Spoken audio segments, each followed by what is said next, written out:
Bienvenidos a un video más del Profe de Derecho, y en este caso vamos a hacer una referencia a los almacenes generales de depósito en el contexto regulatorio del sistema financiero colombiano. Esta charla que estoy dictando hace parte del curso de Derecho Financiero que imparto en la actualidad en la Universidad del Norte, pero digamos lo quiero compartir a todos los que visitan mi canal.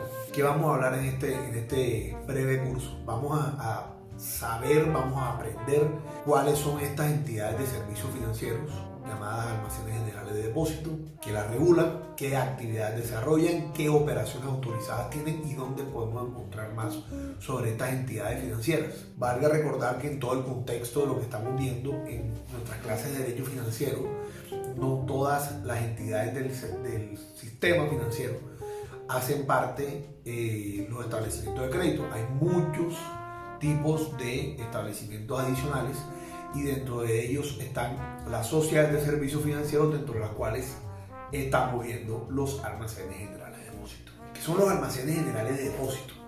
Los almacenes generales de depósito son entidades de servicios financieros dedicadas a almacenar y manipular mercancías bajo su custodia. ¿Qué operaciones realizan? Digamos, ¿cuál es el objeto principal que ellas realizan? Primero, ser depositarios de mercaderías, conservar y custodiar las mercaderías, manejar y distribuir las mercaderías, comprar mercancías y productos de procedencia nacional o extranjera, y todo esto por cuenta de sus clientes, que son los depositantes. En el marco del artículo 33 del Estatuto Orgánico del Sistema Financiero, son varias las operaciones autorizadas. Unas son las operaciones relativas a mercancías, que son las que tienen relación con la custodia, depósito y cuidado de los bienes dados en depósito por parte de sus clientes. También tiene la posibilidad de la expedición de certificados de depósito y bonos de prenda en los términos del artículo 757 y subsiguientes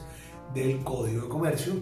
Pueden realizar, actividades de intermediación aduanera, y también pueden realizar excepcionalmente operaciones de crédito ya especificadas y reguladas por parte del Gobierno Nacional en la Circular Básica Jurídica del Sistema Financiero, y efectuar la vigilancia de bienes dados en garantía. Para hablar de las operaciones relacionadas con las mercaderías, tenemos que hacer, una breve referencia a uno de los contratos más importantes en este aspecto, que los estudiantes de Derecho han debido analizar en sus clases de contratos mercantiles, contratos civiles mercantiles, como lo tengan en su universidad, y se trata del contrato de depósito. El doctor Sergio Rodríguez Azuero, en su obra de Contrato Bancario, que está en este espectacular libro que se lo recomiendo, lo define como un contrato por el cual una persona le entrega a otra una cosa mueble para que ésta la conserve en su poder y se la restituya cuando ella así lo requiera. Yo te lo entrego con la expectativa de que tú me lo tienes que devolver. ¿Dónde lo habla? Lo refieren los artículos 11, 70 y subsiguientes del Código de Comercio. ¿Cuáles son, las reglas más comunes que debemos tener en cuenta respecto al contrato de depósito, que van a regir en las operaciones autorizadas de los almacenes generales de depósito, incluso en lo referente a la Circular Básica Jurídica de la Superintendencia Financiera? Primero, que el depósito mercantil es remunerado. Incluso si no se ha pactado remuneración, se entenderá remunerado en los términos de la costumbre, o incluso si no hubiese costumbre, va a ser determinada por peritos. El segundo tema es que los depositarios, que en este caso son los almacenes generales de depósito, responden por culpa leve en la custodia y conservación de la cosa. Incluso hay una presunción legal que habla el Código de Comercio, y se presume que la pérdida o deterioro es por culpa del depositario, a menos que se demuestre lo contrario. Aquí tenemos que hacer un pequeño paréntesis y recordar a qué se refiere la culpa leve. ¿Cómo así que la culpa leve? Creo que si estamos en este punto de nuestra carrera ya deberíamos saberlo, pero no está de más recordar un poco dónde está la referencia de la graduación de la responsabilidad, incluso en materia civil, extensible a los contratos mercantiles. El artículo 63 del Código Civil nos va a establecer las tres especies de culpa o descuido para graduar la responsabilidad en las conductas que tenemos en virtud de las obligaciones surgidas de las diferentes fuentes de derecho. Entre esas pueden ser los negocios jurídicos. ¿Cuáles de esa es la culpa leve. Culpa leve, descuido ligero, óyase bien, es la falta de aquella diligencia y cuidado que los hombres emplean ordinariamente en su negocio propio. Culpa o descuido, sin otra calificación, significa culpa o descuido leve. Esta especie de culpa se opone a la diligencia o cuidado ordinario o mediano. El que debe administrar un negocio como un buen padre de familia es responsable de esta especie de culpa. Este es el tipo de graduación de la conducta en materia de responsabilidad que está inmersa en la actividad de muchas de las entidades vigiladas. Esto también aplica incluso para las entidades fiduciarias. Pero fíjense que es la diligencia que yo debo tener en los negocios propios. Entonces, como nosotros en materia de almacenes generales de depósito estamos entendiendo que en varias de las operaciones o casi todas las operaciones las estamos haciendo por cuenta de los clientes, yo debo administrar con el mismo cuidado que realizo mi propio negocio. Digamos que esa es la razón de ser por la cual la graduación de esa responsabilidad de los almacenes generales de depósito es que van a responder hasta por la culpa leve. Otra regla que es básica: el depositario no podrá servirse de la cosa depositada ni darla a otro en depósito sin el consentimiento del depositante, que en este caso es el consumidor financiero, excepto cuando la costumbre lo autorice o sea necesario para la conservación de la cosa. La cosa dada en depósito debe ser restituida al depositante cuando lo reclame, a no ser que se hubiere fijado un plazo en interés del depositario. Otra de las reglas también es que el depositario puede, por justa causa, devolver la cosa antes del plazo convenido. Si no se hubiese fijado término, el depositario que quiera restituir la cosa deberá avisar al depositante con una prudencial antelación según la naturaleza de la cosa. Ahora, hay unas reglas específicas en el Código de Comercio que hacen referencia al depósito en los almacenes generales de depósito, que es la regla que aplican acá, y van a ser las reglas que van al final del día a redirigirnos a lo que diga el gobierno nacional, que en este caso está incluida en la circular básica jurídica del sistema financiero. La regla referente al contrato de depósito en materia de la operación que realizan los almacenes generales de depósito está incluida entre los artículos 1180 y 1191 del Código de Comercio. ¿Qué podemos destacar? Es que el depósito en almacenes generales podrá versar sobre mercancías y productos individualmente especificados, sobre mercancías y productos genéricamente designados, siempre que sean de una calidad homogénea, aceptada y usada en el comercio, sobre mercancías y productos en proceso de transformación o de beneficio, y sobre mercancías y productos que se hallen en tránsito por haber sido remitidos a los almacenes en la forma acostumbrada en el comercio. Adicionalmente, establece que en el depósito de mercancías y productos genéricamente designados en los almacenes, estos están obligados a mantener una existencia de igual cantidad y calidad, y serán de su cargo las pérdidas que ocurran por alteración o descomposición, salvo las mermas naturales cuyo monto haya quedado expresamente determinado en el respectivo certificado de depósito y el bono de prenda. Digamos que esas son las reglas básicas del contrato de depósito que ya trae el Código de Comercio, que de pronto no las van a ver en el Estatuto Orgánico del Sistema Financiero, que de pronto no va a hacer una referencia específica en la circular básica jurídica de los mismos términos, pero digamos que se basan en esa norma. Es decir, nunca vamos a poder entender las operaciones autorizadas de los almacenes generales de depósito si no entendemos las reglas básicas del contrato de depósito. No podemos desprendernos del derecho privado, no podemos desprendernos de las reglas del Código de Comercio, y en eso ahí es clarísimo, incluso la circular básica jurídica lo va a aclarar más adelante. Pues digamos, de las operaciones relativas a mercancías, ya habiendo aclarado el tema del contrato de depósito, veremos que las funciones a cargo de los almacenes generales de depósito será el depósito, la conservación, custodia, manejo y distribución de mercancías por cuenta de sus clientes. Y fíjense que la circular básica jurídica de la Superintendencia Financiera sí les va a hablar de los elementos que debe contener a lo sumo el contrato de depósito, siendo esta una entidad vigilada. Primero, la designación del depositante y determinación de su condición, lugar del depósito, una descripción pormenorizada de las mercancías con todos los datos necesarios para su identificación o la precisión en su caso de que se trata de mercancías a granel o genéricamente designadas, y la indicación de su estado aparente. Cuarto, el plazo del depósito. Quinto, tarifa por conceptos de almacenaje y demás prestaciones a que tenga derecho el almacén general de depósito, valor de las mercancías y las demás estipulaciones que sean compatibles con la naturaleza y régimen del contrato. Fíjense que aquí ya empezamos a aterrizar una realidad de una entidad vigilada.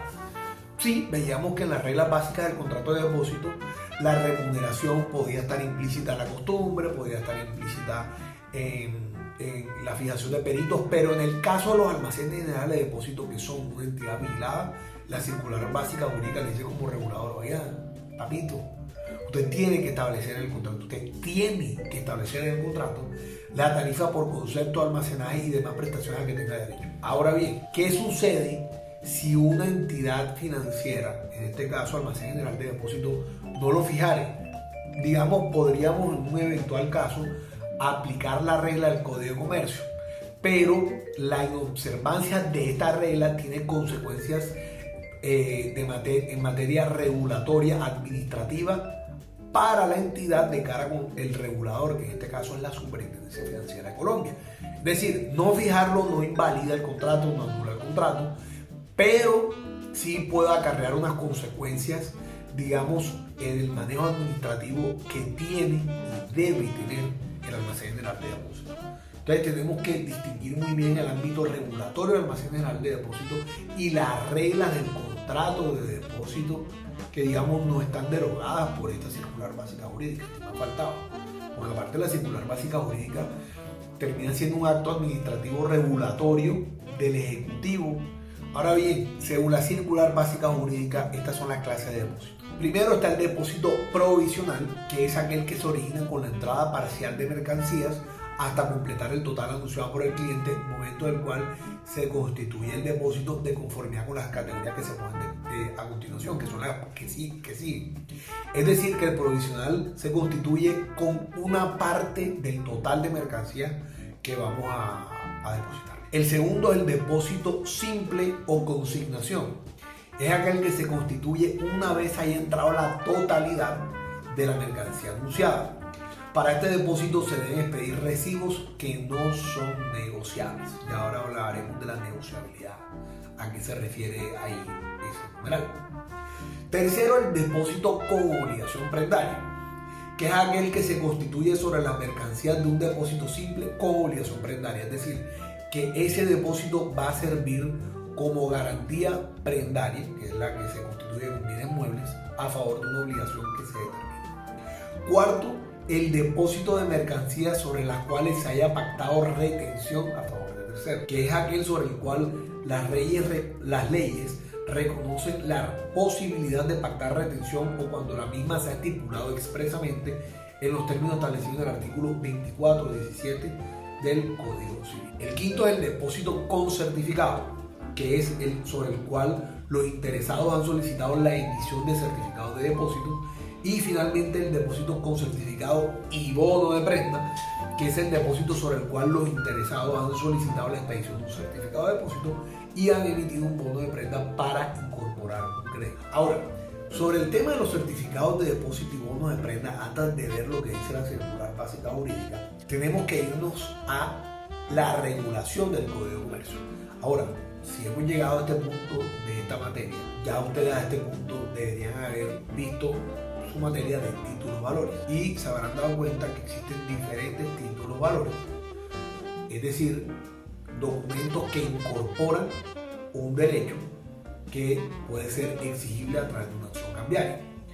En el caso del artículo 757 vamos a hablar de la expedición de los certificados y bonos de prenda a través de los almacenes generales de depósito. ¿Qué dice este artículo? Así que los almacenes generales de depósito podrán expedir como consecuencia del depósito de mercaderías certificados de depósito y bonos de prenda. Los certificados de depósito incorporan los derechos del depositante sobre las mercaderías depositadas y están destinados a servir como instrumentos de enajenación, transfiriendo a su adquirente los mencionados derechos. Por su parte, el bono de prenda incorpora un crédito prendario sobre las mercaderías amparadas por el certificado de depósito y confiere por sí mismo los derechos y privilegios de la prenda. Entonces, el certificado de depósito no es más que un título de valor que incorpora el derecho a exigir la restitución de las mercaderías que están indicadas en ese certificado de depósito. Ahora bien, pueden también expedirse bonos de prenda que incorporan un crédito prendario sobre las mercaderías amparadas. Es decir, que quien tenga a su nombre ese título en los términos de la ley va a tener derecho a que se le pague una obligación y en últimas que esté garantizada con las mercaderías incorporadas en los derechos de ese título. Entonces, aquí no podemos olvidarnos que estos certificados de depósito y estos bonos de prenda son títulos, valores que incorporan derechos sobre mercaderías. ¿Quiénes son los autorizados para expedir estos títulos, valores? Son los almacenes generales de depósito. Por eso es muy importante la intervención del Estado en la supervisión de estas entidades. ¿Qué requisitos, según el artículo 759, deben tener los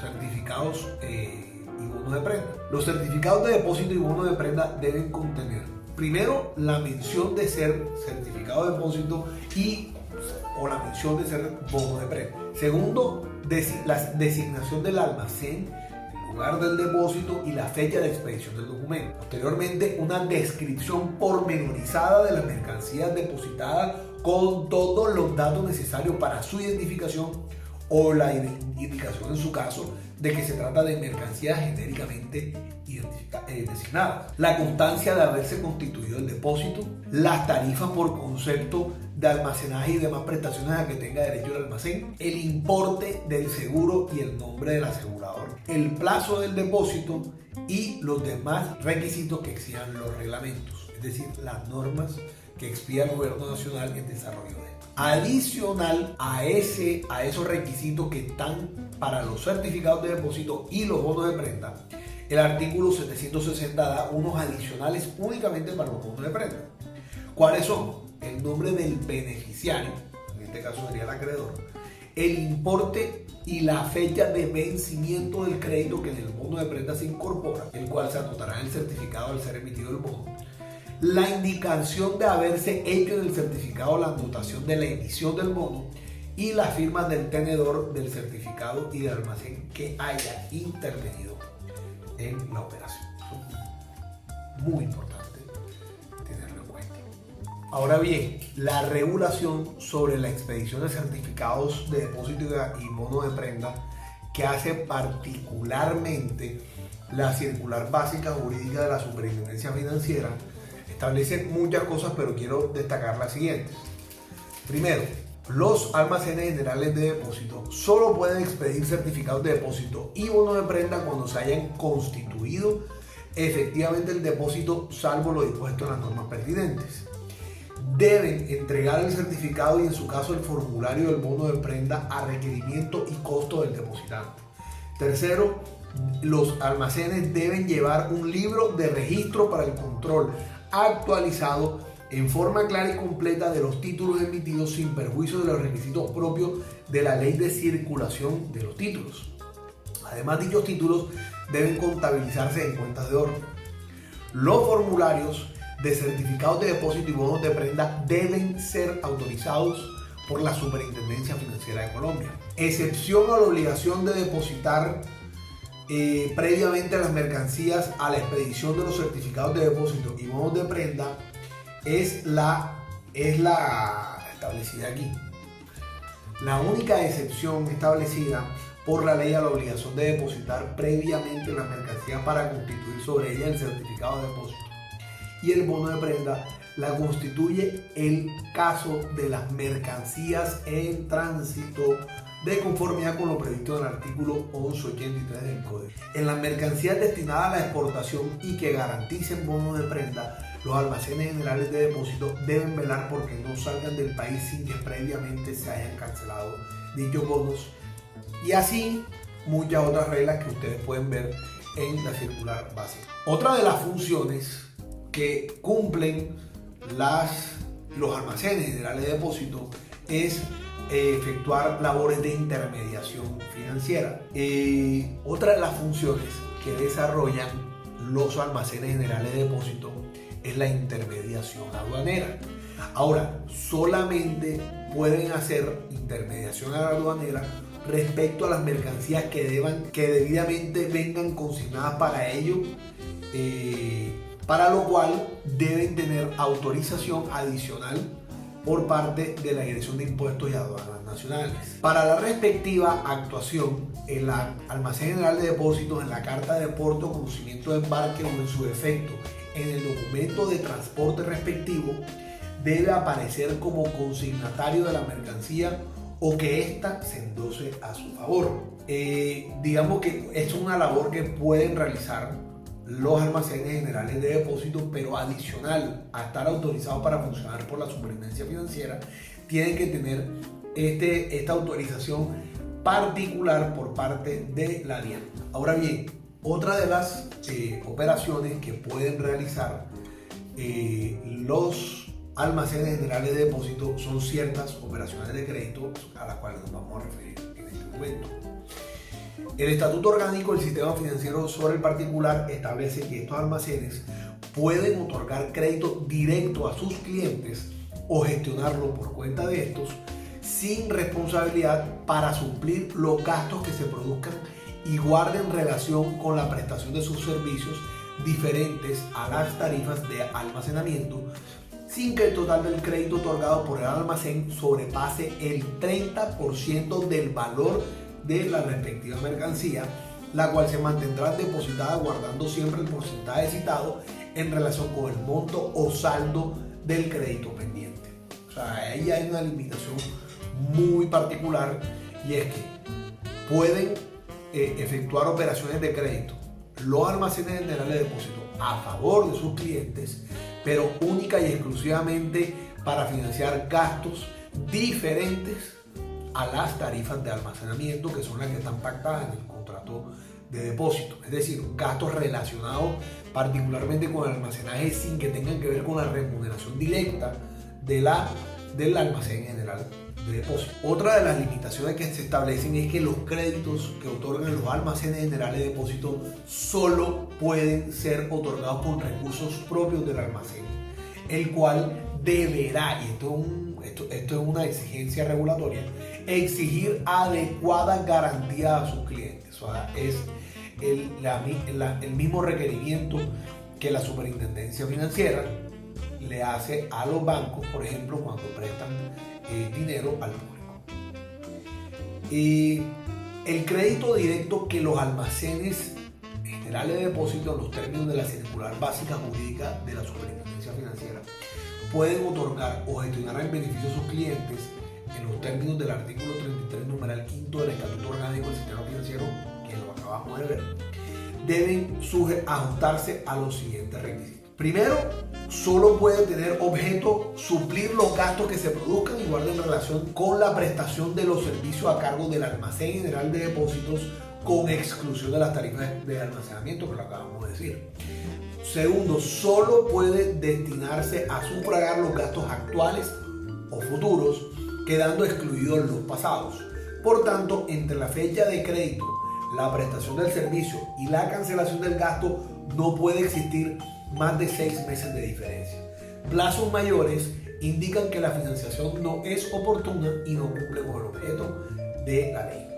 Tercero, solo puede otorgarse hasta por el 30% del valor de la mercancía depositada, la cual se mantendrá en tal estado guardando siempre el porcentaje citado anteriormente en relación con el monto o saldo del crédito. Cuarto, las liberaciones de mercancías deben sujetarse a lo previsto en el inciso anterior, es decir, en el 30% del límite del préstamo, y podrán efectuarse cuando se presenten abonos parciales o cancelación total del crédito. Es decir, que si el depositante no ha hecho abono al crédito respecto a ese límite que establece el valor del crédito, no le pueden liberar las mercancías. Digamos, toda una forma de proteger al sistema financiero. no pueden otorgarse créditos por encima de los gastos financiables, aunque los mismos sean inferiores al máximo del 30% permitido.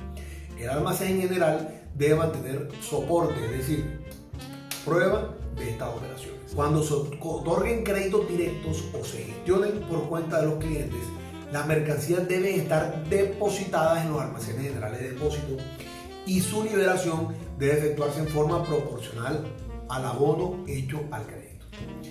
Entonces, digamos que eso es muy importante tenerlo en cuenta en estas operaciones de préstamos que efectúan a los clientes.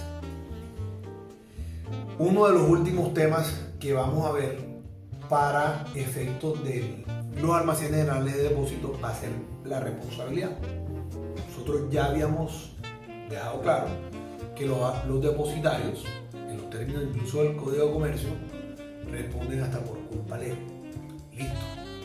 Ahora vamos a ver qué regla especial vino a introducir la Circular Básica Jurídica de la Superintendencia Financiera. Establece que los almacenes generales de depósitos serán responsables por la conservación, custodia y oportuna restitución de las mercancías que les hayan sido depositadas, pero en ningún caso por pérdidas, mermas o averías que se causen por fuerza mayor o caso fortuito, ni por pérdidas, daños, mermas o deterioros que provengan por vicios propios de las mismas mercancías, salvo que el depósito sea a granel, en silos o recipientes a mano. Entonces ahí lo que está tratando de hacer en la Circular Básica Jurídica es, digamos, determinar bien un alcance de esa culpa leve de los almacenes generales de depósito. Ellos tienen que responder por, digamos, eso es parte de la obligación inherente al contrato de depósito, que es la restitución de los bienes entregados para custodia. Pero le está diciendo, no puede responder por fuerza mayor o caso fortuito, que es una exclusión de responsabilidad incluso desde el Código Civil e incluso desde el Código de Comercio. Claramente no será responsable cuando el daño, la merma o la avería o el deterioro provenga por vicios propios de la misma mercancía. Es decir, no es atribuible al almacén general de depósito. Ahora bien, salvo que el depósito sea a granel, en silos o en recipientes análogos. O sea, recipientes similares a la bolsa de granel y los silos. No serán responsables, y esto es muy importante dejarlo claro, por el lucro cesante que ocasione la pérdida, daño, merma o avería de las mercancías, quedando limitada su obligación a restituir especies iguales, cuando fuera el caso, en igual cantidad y calidad depositados, o si así lo prefieren los almacenes, el valor por el cual dichas especies se hubiesen registrado en su contabilidad. Entonces aquí, ¿qué le están diciendo? Si al depositario, que en este caso son los almacenes generales de depósito, se pierden o digamos se dañan por su culpa las mercancías confiadas en depósito, pues obviamente solamente voy a restituir o a responder, por el daño emergente. Es decir, el daño que ocasiona la pérdida de esa mercancía, y eso lo establece en la misma Circular Básica Jurídica. No procedería en los términos de la Circular Básica Jurídica responder por el daño emergente o lucro cesante. Así las cosas, lo que hemos podido ver en este video es la identificación de las operaciones autorizadas más importantes de los almacenes generales de depósito, entender por qué son entidades de servicio financiero a pesar de que no presten plata, salvo la operación de crédito permitida para sus mismos clientes, que ya la vimos, y entender que este tipo de instituciones financieras que prestan un servicio financiero prestan una actividad esencial para el público, un servicio público esencial para el público, que por tal motivo debe ser intervenido, regulado por el Estado colombiano. Cualquier inquietud que tenga sobre estos temas, no dude en escribirnos a nuestro correo, que lo estaré dejando en la descripción de este video. Por su atención, muchas gracias. Pásenla bacán.